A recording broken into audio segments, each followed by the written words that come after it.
On March 11, 2011, at 1446 local time, the Tohoku region of Japan experienced one of the most powerful earthquakes ever recorded, a magnitude 9.0 event along the subduction zone of the Pacific and North American plates. The shaking itself caused little immediate damage to Japan's nuclear power stations, which were designed to withstand severe seismic activity. However, what followed, a tsunami with waves exceeding 14 meters at the Fukushima coastline, initiated a chain of events that would disable critical safety systems at the Fukushima Daiichi nuclear power plant, leading to the world's most serious nuclear accident since Chernobyl in 1986.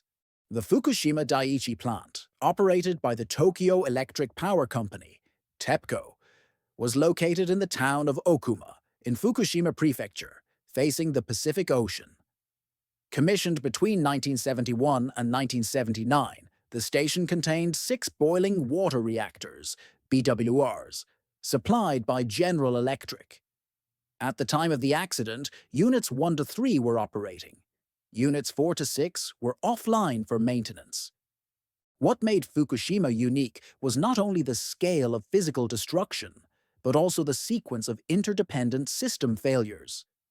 The event was not a single technical breakdown. It was a cascade in which loss of power, cooling, and communication rendered the plant's engineered safety features ineffective, leading to core meltdowns in 3 reactors and hydrogen explosions in multiple buildings. Plant design and reactor systems. Fukushima Daiichi's reactors were Mark I or BWRs, an early containment design characterized by a compact primary containment structure, the dry well, connected to a toroidal suppression pool, the wet well or torus, beneath the reactor vessel. Each reactor contained several major subsystems. Reactor pressure vessel, RPV, housed the uranium oxide fuel assemblies and control rods. Primary containment, dry well plus torus, a steel shell and water-filled structure designed to condense steam in emergencies. Secondary containment, the reinforced concrete reactor building surrounding the primary containment. Emergency core cooling systems, and our ECSS, including the high-pressure coolant injection, HPCI, reactor core, isolation cooling, RCIC, and low-pressure flooding systems, powered by steam turbines or electric motors. Diesel generators provided backup electrical power to pumps and instrumentation if grid power failed. Seawater heat exchangers, used to remove heat from the plant through a closed-loop system that discharged to the Pacific Ocean. The Mark I containment had been criticized for its small volume and limited ability to handle high-pressure hydrogen accumulation. In the 1970s, internal GE engineers had expressed concerns that in a severe accident, the suppression chamber could be overpressurized. These concerns later proved prescient. The earthquake and tsunami impact. At 1446 on March 11, 2011, the earthquake triggered automatic scrams, rapid shutdowns of Units 1, 2, and 3. Control rods were fully inserted, halting the fission chain reactions. The reactor's decay heat, however, roughly 6% of the pre-shutdown thermal output, still required continuous removal via coolant circulation. The seismic event cut off external grid power, switching the reactors to emergency diesel generators as designed. Initially, all cooling systems functioned nominally. Instrumentation confirmed stable temperatures and pressures in the 3 operating units. Approximately 41 minutes later, the first tsunami wave reached the plant. The seawall, designed for 5.7-meter waves, was overtopped by surges estimated between 13 and 15 meters.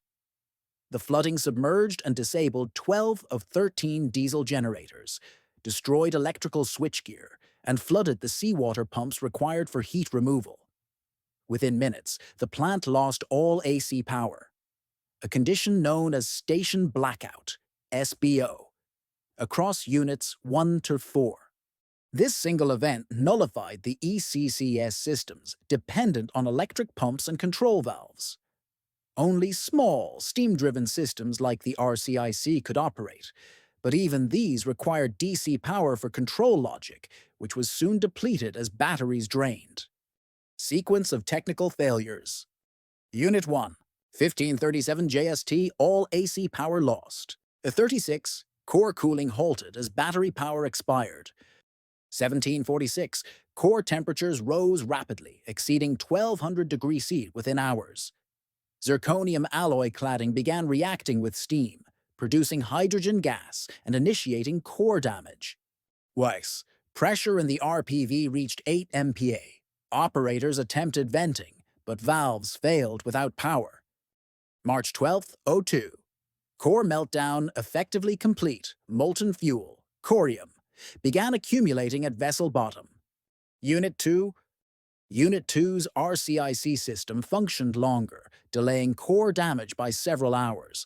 However, with no DC power to control valves, operators struggled to stabilize pressure and temperature. By March 14th, temperatures exceeded design limits, and the suppression chamber likely suffered structural damage from hydrogen deflagration pressure.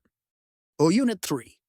Unit 3, a larger 784 MWe reactor, had a similar configuration, but with mixed oxide, MOX fuel containing plutonium. Its RCIC and HPCI systems operated intermittently, but water injection was erratic. As in Unit 1, hydrogen accumulated in the upper levels of the reactor building.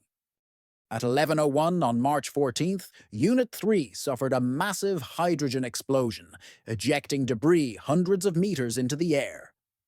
The blast severely damaged the reactor building but left the containment largely intact. Unit 4. Although shut down at the time, Unit 4's spent fuel pool was loaded with recently removed hot fuel assemblies. The explosion on March 15th was caused by hydrogen vented from Unit 3 through shared ducts, accumulating in Unit 4's upper structure. Core meltdowns and hydrogen explosions. The three operating reactors all underwent varying degrees of core meltdown. As water levels fell below the tops of the fuel assemblies, temperatures exceeded 2000 degrees Celsius. The zirconium steam reaction produced hydrogen and zirconium oxide, accelerating heat buildup. The molten fuel began to relocate to the lower head of the pressure vessel. In Units 1 and 3, analyses indicate that most of the fuel melted through the reactor pressure vessel and partially breached the primary containment, forming corium concrete interactions in the pedestal region. The hydrogen explosions that followed were the visible signatures of this process. Without proper venting, hydrogen migrated into the reactor buildings.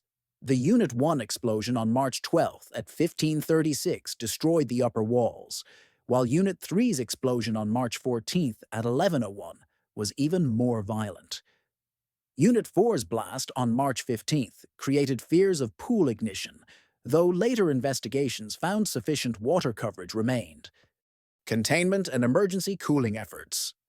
Operators, wearing full radiation suits and operating largely without lights or instruments, attempted makeshift cooling strategies. By March 12th, pressure in the containment structures reached critical levels. TEPCO engineers, with government approval, began venting radioactive steam to the atmosphere to prevent catastrophic containment rupture. When all freshwater supplies were exhausted, seawater injection was initiated, a drastic, irreversible measure that rendered the reactors inoperable forever, but was necessary to stabilize temperatures. Fire trucks, portable pumps, and even helicopter drops were employed to deliver cooling water. The decision to use seawater was delayed due to fears of corrosion and permanent plant loss, but the urgency of core cooling made it unavoidable. Instrumentation failures complicated every effort. Radiation sensors, level gauges, and temperature probes provided unreliable data. Operators often made decisions based on partial or inferred information. Stabilization and short-term mitigation. By mid-March, the priority shifted from preventing meltdowns, which had already occurred, to stabilizing releases and preventing further hydrogen explosions. Nitrogen injection systems were later installed to inert the reactor containments and suppress additional hydrogen risks. The site faced massive contamination of water used for cooling. Thousands of tons of radioactive water accumulated in turbine basements and service tunnels. TEPCO installed temporary desalination and filtration systems, but the complexity of plumbing and high dose rates made operations hazardous. A secondary concern was the spent fuel pools, especially at Unit 4, which lacked active cooling. Makeshift spraying systems were rigged to prevent fuel exposure. By December 2011, Japanese authorities declared the reactors in a state of cold shutdown condition, meaning the reactor vessels were below 100 degrees and atmospheric pressure. Though the damage inside remained severe and uncontrolled. Decontamination, cooling, and water management. Post-2011, the greatest ongoing engineering challenge has been water management. To keep melted fuel debris cool, TEPCO continuously circulates water through the damaged containments. The resulting contaminated water is treated in the Advanced Liquid Processing System, ALPS, which removes 62 radionuclides except tritium. Massive above-ground storage tanks, over 1,000 units, have held more than 1.3 million tons of treated water. In 2023, Japan began controlled release of ALPS-treated water into the Pacific, monitored under IAEA supervision. Within the reactor buildings, robotic systems conduct surveys of the fuel debris, corium. The environment remains highly radioactive, tens of sieverts per hour in some zones. Robotic probes in Unit 2 in 2017 confirmed corium accumulation at the bottom of the containment pedestal. Groundwater ingress continues to complicate operations. TEPCO constructed an ice wall, a kilometer-long frozen soil barrier, to limit groundwater infiltration into reactor basements. While effective at reducing inflow, it requires constant maintenance and large power consumption. Current status and decommissioning strategies. As of the mid-2020s, Fukushima Daiichi remains one of the most technically complex decommissioning projects in history. The estimated timeline extends 30 to 40 years, though experts consider 50 years more realistic. Key ongoing activities: fuel removal. All spent fuel has been removed from Units 3 and 4. Work on Units 1 and 2 continues with specialized cranes and shielding. Fuel debris retrieval. Trial retrieval of small corium samples from Unit 2 began in 2024 using remote manipulators. Water treatment and release. Continuous operation of ALPS and controlled ocean discharge. Waste management. Development of storage for secondary waste, including sludge, filters, and contaminated equipment. Decontamination of site. Soil and debris removal. Infrastructure rebuilding for remote operation. One major engineering challenge is locating and characterizing the full distribution of melted fuel, which affects strategies for removal. The reactor's internal geometry has been severely altered, and radiation levels preclude human access. Technical lessons learned. The Fukushima Daiichi accident reshaped global nuclear safety engineering. Key technical insights include: station blackout vulnerability. Complete loss of AC and DC power can disable all safety systems. Modern reactors now require extended battery life and alternate power sources. Flood protection. Seawalls and site elevation are critical. New designs incorporate higher barriers and watertight doors for critical systems. Hydrogen management. Passive venting and recombination systems are now standard to prevent explosions. Spent fuel pool, cooling. Independent, redundant cooling systems are necessary, even when reactors are offline. Human-machine interface resilience. Analog backups for critical readings and manual venting capabilities are essential when digital systems fail. Emergency preparedness. Communication and coordination between operators, regulators, and government agencies must be immediate and transparent. Beyond design upgrades, Fukushima has accelerated research in decommissioning robotics. remote sensing in high radiation environments, and long-term waste immobilization technologies. The future of Fukushima Daiichi. Today, Fukushima Daiichi stands not as a functioning power station, but as a monumental engineering site, a hybrid of research laboratory and cleanup operation.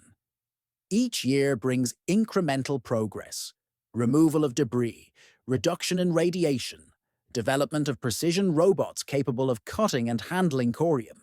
The work is guided by a principle of progressive risk reduction, stabilizing one subsystem at a time, preventing new releases, and preparing for final dismantling in the decades ahead.